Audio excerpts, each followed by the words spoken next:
नमल। बहुत दिन बाद आज सारे शाम ही बारिश शुरू हो गई थी। ऊपर से जैसे पानी के थाल गिरा दिए गए थे। पहाड़ी इलाके की इस बल खाती सड़क के ऊपर चोटी पे बने पत्थरों के घर की खिड़कियों पे बूंदें तड़ातड़ बरस रही थीं। बाहर मई के बावजूद ठंड हो चुकी थी। इस सिटिंग रूम में नौउम्र लड़का आतिशदान में हीटर लगाने लगा था। फिर उसने पलटकर सोफे पर बैठे हाशिम को देखा। अब्बू को ठंड न लग जाए इसलिए चिल्ला रहा हूँ, उसने वजाहत की। हाशिम ने मुस्कुरा के इस बात में सर हिलाया और फिर व्हीलचेयर पर बैठे खावर को देखा। वो दोनों एक दूसरे के मुतजाद लग रहे थे। जहाँ हाशिम तरोताज़ा तैयार 3 पीस सूट में मलबूस चाको चौबंद बैठा था, वहीं खावर लागर, कमज़ोर और हड्डियों का ढांचा लगता था। उसके बाल सफ़ेद हो चुके थे, शेप भी सफ़ेद तिनकों जैसी थी, गर्दन एक तरफ ढलकी थी और निगाहें किसी गैर मरई नुक्ते पे जमी थी। तुम जाओ बेटा, मैं कुछ वक्त तुम्हारे अब्बू के साथ अकेले में गुजारना चाहता हूँ। लड़का हीटर सेट करके तबदारी से सर हिलाता बाहर निकल गया। दरवाज़ा बंद हुआ तो कमरे में सन्नाटा छा गया। बाहर बरसती बारिश की तड़तड़ाहट भी मासूम होने लगी। पिछले हफ्ते जब मैंने 2 दिन एक सुर्ख रूमाल को देखते कमरे में बंद गुजारे, तो एक दफ़ा ऐसा मौका भी आया कि फ़ोन खोलकर अपने कॉन्टैक्ट्स के ग्रुप्स देखे। फ्रेंड्स, फैमिली, कोलीग्स, शनासा फ्रेंड्स के खाने में बहुत से नाम थे। वो मखमूम मुस्कुराहट के साथ बोलते हुए खावर पे नज़रें जमाए हुए था, मगर कोई भी काम का नहीं था। मैं सोचता रहा कि दोस्त कौन होता है? वो जिसकी वफा गैर मशरूत हो, जो आपसे भले इख्तलाफ रखता हो मगर आपको सुनता हो, आपको समझाता हो और उसको जब मदद के लिए पुकारो वो हाजिर हो, और जिसके लिए आप भी हमेशा हाजिर हों। ये अलग बात है कि जो हमारे लिए हमेशा हाजिर होते हैं वो हम में से हमारी उनके लिए हाजिरी की तवक्को नहीं रखते। मगर खावर, मुझे एहसास हुआ कि शायद तुम मेरे सबसे अच्छे दोस्त थे। बूंदें तड़ तड़ शीशों से टकरा रही थी। खावर की आंखें ऊपर कहीं जमी थी, जिस्म से नालियाँ लगी थीं और वजूद में ज़रा सी जुम्बिश न थी सिवाय पलकें झपकने के। कब तक मैं तुमसे गुस्से में था, नाराज़ था, सोचता था क्या इतनी नफ़रत थी तुम्हें मेरे बाप से कि उनको मार ही डाला। मगर अब मैं नाराज़ नहीं हूँ। मुझे लगता है मैं अब समझने लगा हूँ, तुम्हें भी और ख़ुद को भी। अपने हाथों से एक महबूब इंसान को मारने के बाद मुझे लगने लगा है कि कत्ल सिर्फ नफ़रत और रोशनी में नहीं किए जाते, मोहब्बत में भी हो जाते हैं। मजबूरी ने ऐसा करा दिया होगा, मजबूरी ले डूबती है। शायद तुम्हें मेरे बाप से कोई नफ़रत ना हो, शायद तुम्हारी मजबूरी हो, मगर मैं तुम्हें बताना चाहता हूँ कि मैं अब तुम्हें समझ सकता हूँ। वो उदासी से कह रहा था, लबों पे मुस्कुराहट हनूस कायम थी। खावर उसी तरह एक तरफ देखे गया। मुझे आज कहने दो कि मैं तुम्हें मिस करता हूँ। तुम्हारी जगह कोई नहीं ले सकता। तुम्हारे जाने के बाद हर चीज़ मेरे लिए ख़राब होने लगी है, सब बिगड़ रहा है, मगर मैं आखिरी दम तक लड़ूंगा। लेकिन मुझे कहने दो कि काश ये सब ना हुआ था। काश तुम मेरे साथ होते इन दिनों। काश तुमने मेरे बाप को ना मारा होता। फिर वो आगे हुआ और करीब से उसको देखा। क्या वाकई तुमने डैड को मारा था? उसकी आवाज़ में एक शुबा सा था, एक शक, हैजान। खावर दूसरी जानिब देखता रहा। वो उठा और घूमकर उसकी व्हीलचेयर के सामने आया, दोनों हाथ व्हीलचेयर के बाजुओं पे रखे और इस तरह से उसकी आंखों में देखना चाहा जो कहीं और देख रही थी। अगर तुमने ही उनको मारा था तो किसके कहने पे? क्या मेरी आवाज़ कांपी? मेरी माँ के कहने पे? हाँ, बताओ मुझे। उसकी रंगत सुर्ख पड़ रही थी और वो तड़पने के से अंदाज में पूछ रहा था, मुझे बताओ प्लीज़, क्या मेरी माँ ने मेरे बाप को मारा है? मैं वजह नहीं पूछता, सिर्फ हाँ या ना पूछ रहा हूँ, क्योंकि वो सीधा खड़ा हुआ और पेशानी थकान से मसली। मैं 2 दिन से इस कश्मकश में हूँ कि मेरी माँ इस वक्त सिर्फ कवर अप कर रही है या वाकई बेकसूर है, और मेरा दिल दोनों बातों को नहीं मानता। मगर एक बात मैं जानता हूँ कि शायद अब मैं मम्मी को समझ सकता हूँ, मैं तुम्हें भी समझ सकता हूँ। अपने हाथ से पहली जान ली है मैंने और बहुत कुछ खो दिया है।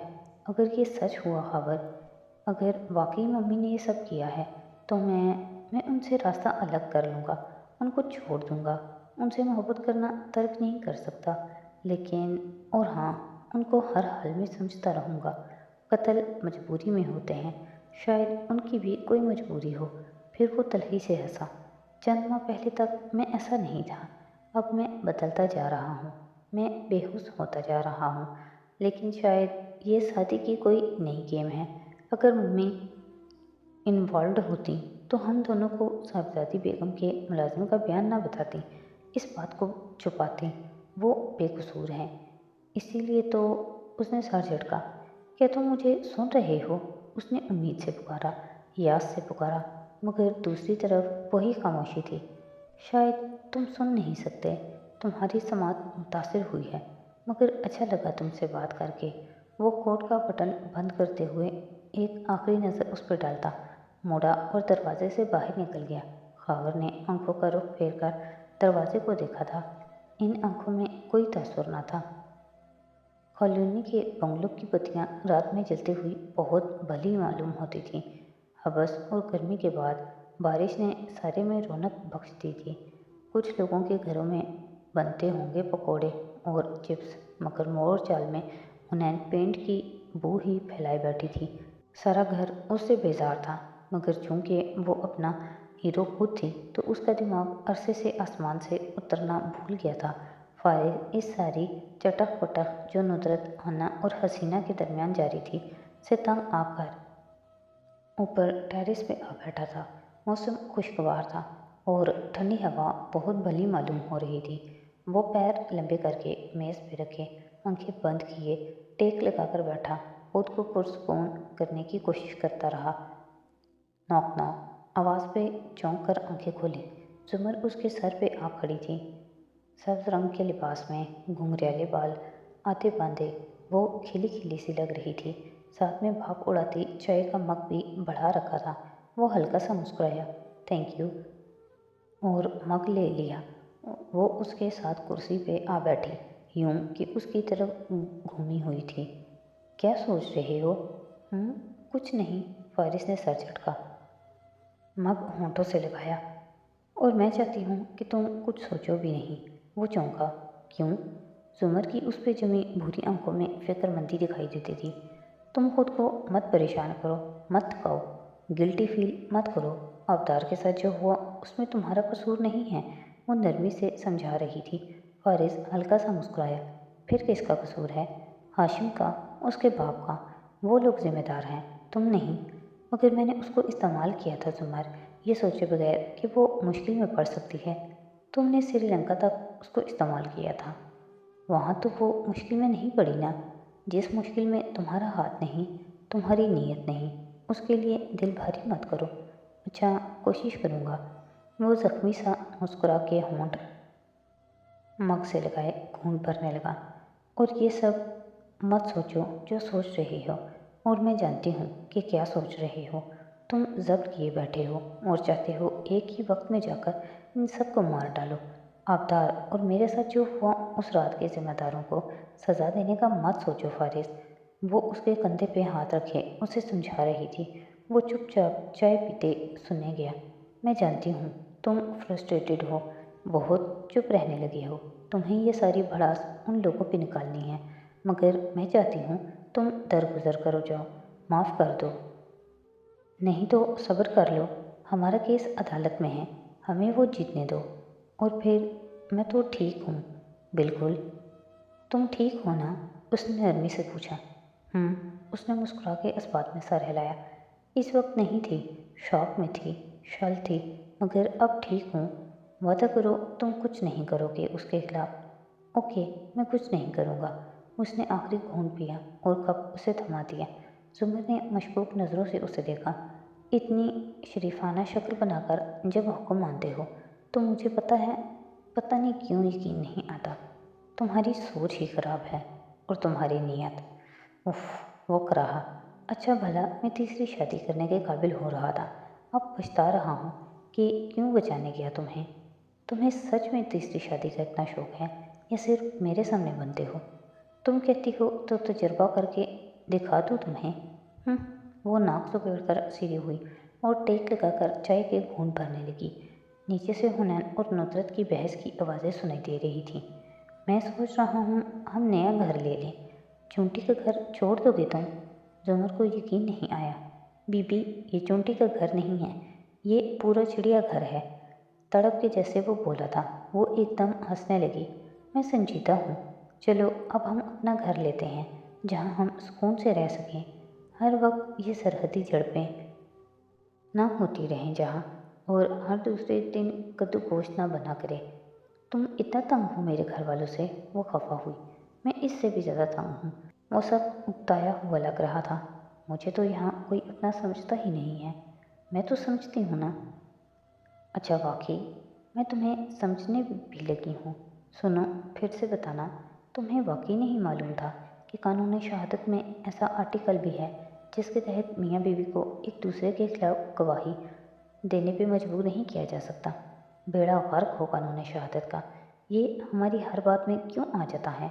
और वो हंसती चली गई। मैं उसका जवाब तुम्हें नहीं दूंगी, मगर मैं सही थी। तुम्हें वाकई उस आर्टिकल का इल्म नहीं था। काश तुमने क्लास में मुझे देखने के सिवा भी कुछ किया होता। क्यों नहीं किया था? 2 लड़कियां बहुत पसंद थी मुझे। एक का नाम रुबाब था, उसके घर का पता तक याद है मुझे। और दूसरी, और जवाब में वो खफगी से कुछ कहने लगी थी, मगर वो असर लिए बगैर टेक लगाकर बैठा, पाँव मेज़ पे रखे बोले जा रहा था। इस पानी की सारी तलखी और तकलीफ बिलाकर धुल गई थी और वो पहले जैसा होकर पहले जैसी बातें करने लगा था। वो ठीक हो गया था जुमर के ख्याल में। डियर अलीशा कारदार, तुम्हारा ख़त 2.5 साल पहले मुझे मिला था, मगर जवाब लिखने आज बैठी हूँ। अदालत और मौसम दोनों पे गर्मा गर्मी का आलम छाया हुआ था। वक्त पर लगाकर उड़ रहा था, रेत की तरह उंगलियों से फिसल रहा था, आबशार के पानी की तरह पत्थरों से सर पटक रहा था। दरअसल अलीशा, इन 2.5 सालों में बहुत कुछ बदला है और मैंने जान लिया है कि तुम गलत थी। कमरा अदालत में खड़े कटहरे में जवाहरात थी और उससे पूछ रही थी जुमर कुछ सवाल कि ये दुरुस्त नहीं है कि 21 मई को नौशरवान पाकिस्तान में ही था, मगर उसको देखने वाले तमाम मुलाजिम आपने चंद दिनों में फारिग कर दिए थे। मुलाजिम दूसरी वजूहात की बिना पे फारिग किए थे। सबके टर्मिनेशन लेटर्स की कॉपीज़ में आज ही जमा करवा देती हूँ। वो मुस्कुरा के बोली थी। नौशरवान दुबई में था और आपकी उस शादी के बाद ही चला गया था जिसको करवाने के लिए आपने मेरी मिन्नत की थी। जुमर साहिबा, शादी के बारे में आपसे ज़्यादा कौन जान सकता है मिसेस कारदार? आप पे तो वैसे भी आजकल अपने ही शोहर को कत्ल करवाने का इल्ज़ाम लगाया जा रहा है। वो भी तपाने वाली मुस्कुराहट से बोली। हाशिम का पारा आसमान को छूने लगा। धाड़ से बोला, ऑब्जेक्शन बोलता उठा। विड्रॉ। जुम्मन ने सादगी से हाथ खड़े कर दिए। जवाहरात ने तालब मुस्कुराहट से सर झटका था। मैंने भी जान लिया है अलीशा कि सिर्फ मेरे अंदर वो भेड़िए नहीं हैं, नेकी और बदी के। ये हर शख्स के अंदर होते हैं। हर शख्स गिल्टी है, लेकिन तुम्हारी तरह मैं अब दूसरों को जज करके उनको गिल्ट में नहीं डालना चाहती। कितना बेहतर होता अगर तुम अपने अमाल पे ज़्यादा गौर करती बजाय मेरी फ़िक्र करने के। लेबॉर्ट्री में खड़ा डॉक्टर नवाजिश थकान से अपना बैग समेट रहा था। चीज़ें उलट पुलट करते उसने अपना मोबाइल उठाकर देखा। चंद पैगाम थे, उनको पढ़ते वो खड़ा हो गया। तभी अचानक से लैब की बत्ती बंद हो गई। उसने चौंक कर सर उठाया, इधर उधर देखा, मगर इससे पहले कि वो मुड़ता पीछे से किसी ने उसको धक्का दिया था। मोबाइल फिसला और खुद वो नीचे लुढ़का। फिर यकायक बौखला कर सर उठाया। उसके साथ वो जोगर्स आ रुके थे। उसने हैरान नज़रें उठाईं। ऊपर जीन्स और सुरमई शर्ट पहने, आस्तीन चढ़ाए, छोटे कट्टे बालों वाला फारिस गुस्से से उसे घूर रहा था। कौन हो? अंदर कैसे आए? मगर फारिस जवाब देने की बजाय झुका, उसे गिरबान से पकड़कर उठाया और उसका चेहरा अपने सुर आंखों के करीब ले जाकर गुर्राया। आबदार उबैद का पोस्टमार्टम तुमने किया था ना? कौन? अब वो हकलाया, मगर बात मुकम्मल नहीं हुई। फारिस ने उसे मेज़ पे यूं धकेला कि बहुत सा सामान, शीशे की बोतलें, फ्लास्क वगैरह नीचे गिर गईं। हर तरफ टूटते कांच की आवाज़ें और किरचियाँ बिखर गई थीं। डॉक्टर का सर फट गया था और वो करा रहा था, याददाश्त आई है वापस? तो अब बताओ। उसे गुद्दी से पकड़कर उठाया और खड़ा किया। क्या क्या लिखना भूल गए थे उसकी रिपोर्ट में? बताता हूँ। वो जल्दी जल्दी बोलने लगा। चेहरे पे खौफ व हिरास था और माथे पे खून की बूंदें टपक रही थी। उसके जिस्म पे तशद्दुद के निशान थे, बाजू, हाथ और गर्दन पे, और फेफड़ों से मिलने वाला फ्लूइड किसी झील या समंदर का नहीं था। अगर होता तो उसमें डायटम्स किसके कहने पे बनाई थी रिपोर्ट? बताओ। वो घुराया तो उसकी गिरफ्त फड़फड़ाता मखनी सा डॉक्टर कांप उठा। Doctor Aftab Wasti, head of department, आइंदा तुम किसी की भी रिपोर्ट बनाने के काबिल नहीं रहोगे। और यह कहकर उसने उसके दाएं हाथ को मरोड़कर जोर से झटका दिया। अजीब सी आवाज़ आई और डॉक्टर की चीखें निकल गई। फारिस ने नफरत से उसे परे फेंका और दरवाजे की तरफ बढ़ा, फिर मुड़ा और बड़ी मेज़ को धकेलते हुए सामान समेत उसके ऊपर गिरा दिया। एक कुर्सी को ठोकर मारी और फिर नफरत से उसे देखता बाहर निकल गया। तुम जैसे लोग अलीशा खुद तो नाकाम और तल्ख होते हैं, मगर दूसरों को हर वक्त अकाबी आंख थले रखते हैं। असल में कुछ लोगों को बड़ा दिखने का शौक़ होता है। उनको अपने दोस्तों के सामने बड़ा लगने के लिए दोस्तों पे जा बजा तनकीद की आदत बढ़ जाती है। कमरा अदालत में सब दिलचस्पी और तवज्जो से कटहरे में खड़ी शहरीन को सुन रहे थे, जो रिटाई से कह रही थी, मेरे इल्म में नौशरवान के पास ऐसी कोई गन नहीं है और ना ही मैंने उसे कभी ग्लॉक का ये मॉडल चलाते देखा है। मगर क्या उस दिन आप मेरे और फारिस के पास नहीं आई थी ये कहने के लिए कि हम आपको क्या देंगे अगर आप इस गन का लाइसेंस ढूंढ दें हमें? सुमर संजीदगी से पूछ रही थी। ये सरीह बहतान है। मैं आपके घर कभी नहीं आई। उसने कंधे उचकाए थे। और अगर तुम जैसों का कोई दोस्त मेरे जैसा हो, जिसका दिल ऐसा ही हसास हो, तो वो तुम निकात दोस्तों की बातों को दिल से लगाकर डिप्रेशन में चले जाते हैं। मगर अब वक्त आ गया है कि मैं तुम्हें बता दूं कि तुम जैसे लोग दोस्तों की सबसे बड़ी बुरी किस्म से ताल्लुक़ रखते हो। दिफा की कुर्सी पर मौजूद हाशिम का मोबाइल बजा तो उसने निकाल कर देखा।